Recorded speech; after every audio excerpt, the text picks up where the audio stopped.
өзінің тілін қастерлемейтін халық, тарихын ұмытқан жұрт. Ердоған атамыздың жұбайына орысша сөйлеп тұрған осы мемлекеттік қызметкерлерді көрген кезде бүкіл қазақ халқы таң қалып, қаны қайнады. Неге? Себебі қазақтың тілі ол ең қастерлі біздің мұрамыз.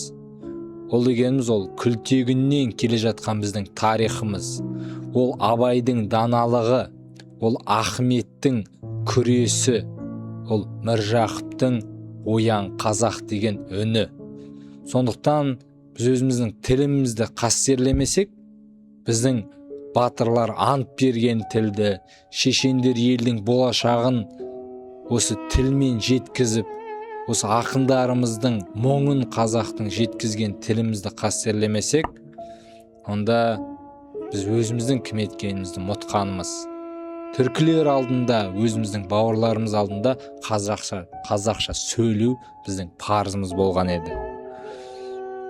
Қазақ тілімен анамыздың бесік жырын айтты. Қазақ тілімен Аллаға біз дұға жасадық. Ғасырлар бойы бұл тіл жоғалмаған.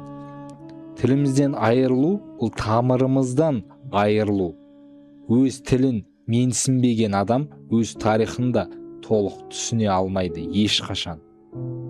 Сондықтан да менің ойымша біздің тілімізді қайтадан дәріптеп, одан әрі біздің жастарымызға осы тілімізді жеткізуіміз тиіс. Және де қазіргі таңда түркі мемлекеттері бірігіп, өзінің болашағын қолына алғалы жатқаны өте маңызды қадам. Қазақстанда дрон шығаратын осы Түркиямен бірге кәсіп ашылатын болады. Басқа да біздің бауырларымызбен жобалар басталып жатыр.